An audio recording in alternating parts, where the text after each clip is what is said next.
Shalom, Izzy here with Holy Language Institute at holylanguage.com. Welcome to this ongoing little series of talks about problems with the sacred name teachings and the Bibles that they are based on. In this one, we're going to look at how sacred name teachings cause unnecessary fights and divisions. And if you've been around sacred name teachings and you've seen their effects, I'm sure you've seen some of these fights and divisions firsthand. Here's the problem. Sacred name teachings always cause trouble. The same goes for when you have somebody in a congregation who starts using a sacred name Bible. Like, I've seen this happen many times on both a local fellowship level and on a movement level. I have been involved with the Messianic Jewish movement and also with the Hebrew Roots movement for over 15 years. I have helped in leading a couple congregations, and so I am speaking from many of my own first-hand experiences and observations. In fact, after all those years and the things that I've seen, if I could pick one phrase to sum up the fruit of sacred name teachings, I would say it's fights about words. Now, what's crazy about this is that Messiah explicitly commanded us through his apostle not to fight about words. Look at this. 2 Timothy chapter 2, verse 14. I'm going to read the whole thing because it's so relevant. Remind everyone about these things and command them in God's presence to stop fighting over words. Such arguments are useless and they can ruin those who hear them. Strong words. Some people may contradict our teaching, but these are the wholesome teachings of the Master Yeshua the Messiah. These teachings promote a godly life. Anyone who teaches something different is arrogant and lacks understanding. Such a person has an unhealthy desire to fight about words. This stirs up arguments, ending in jealousy, division, slander, and evil suspicions. These people always cause trouble. Okay, so maybe manly man doesn't get it, but let's take this to heart. Because, like reading these scriptures, if you've actually been around sacred name teachings and you've seen their fruit, you know that Paul was he hit the nail on the head. That so accurately describes what happens. We are commanded in Scripture not to argue and fight about words. Scripture says these arguments are useless and destructive. It also says that people who want to fight about these things are unhealthy. They're arrogant. They're lacking understanding, and they're always causing trouble. So based on the Scripture, it's my belief that we should have zero tolerance for sacred name teachings and for sacred name Bibles. You may be wondering to yourself, why these kinds of arguments caused so much trouble 2,000 years ago. I mean, obviously Paul was talking about something there. He was addressing real issues, and why they still do today. I've wondered about this too, and have identified at least 3 reasons. So firstly, it's because this is a black and white issue.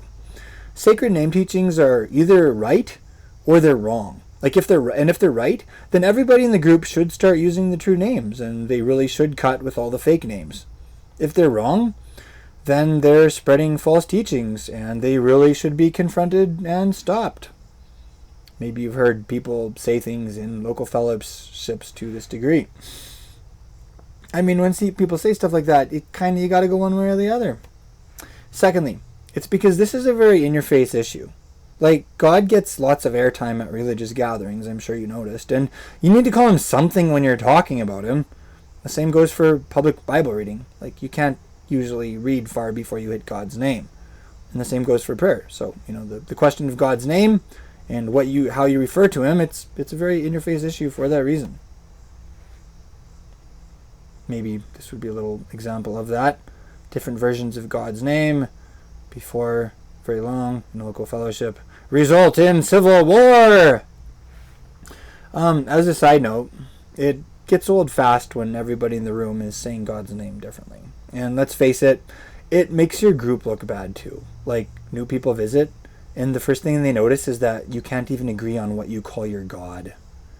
Really, would you expect a group like that to have anything else figured out if you were visiting?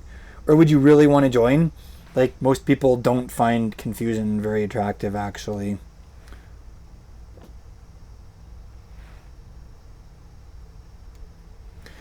The third reason sacred name teachings are so disruptive is because they're satanic. Scripture says that some teachings are doctrines of demons. In other words, they're satanically inspired. If the enemy wanted to ruin a fellowship or hijack a whole movement, wouldn't it make sense to use something so close to the truth, but with a twist? I mean, we're talking about the Hebrew language in the Bible here. These are good things. And please understand, when I say that sacred name teachings are satanic, it doesn't mean there aren't sincere believers in the sacred name movement. The same goes for people who use sacred name Bibles. If you use one, you've probably even had some beautiful times of fellowship with the Father reading it. That's the scariest thing about deception. Like, you can have the best intentions and the sweetest spirit in the world, and you can still be deceived. And thankfully, the Father still loves us, and he relates to us in spite of our deceptions. And I guarantee you, we still all have our deceptions, and I am so thankful that that is who he is, and that that is how he continues to relate to us, and that he doesn't leave us where we're at. But, none of that, the relationship that we have with him and the fact that he's still nice to us, none of that negates the fact that the whole sacred name world, it's based on historical misinformation and scriptural misinterpretation. And we already talked about how exactly that is in our previous little discussions here, so I'm not going to unpack that here. But basically, in other words, it's based on lies, and we know who the father of lies is. It also doesn't negate the fact that the sacred name movement resounds with accusations against our Jewish and Christian brethren. And the accuser of the brethren isn't the good guy in the story. So hopefully you can see why I believe that sacred name teachings are satanic, and why I would be so bold as to say something like that. I know this is some heavy stuff, but thankfully the answer is simple. If you've been following sacred name teachings, now that you know better, just drop the misinformation. If you have a sacred name Bible, my suggestion would be that you put it away and get a Messianic Jewish Bible, or even a regular Christian one instead. Develop a zero-tolerance policy towards fights about words in your fellowship and in your personal life. Let the truth of the Messiah and his peace reign in your hearts and in your group. You'll be so glad you did. Maybe you're breathing a sigh of relief already, just hearing me say that. So really, it's that easy. I mentioned getting a Messianic Jewish Bible. The last 4 talks in this series are going to be about the Jewish people and your relationship with them.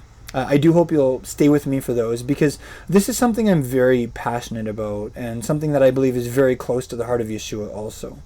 In our next talk, we're going to talk about our testimony for Messiah to the Jewish community, and how sacred name teachings have the potential to destroy that. I do hope you'll join me.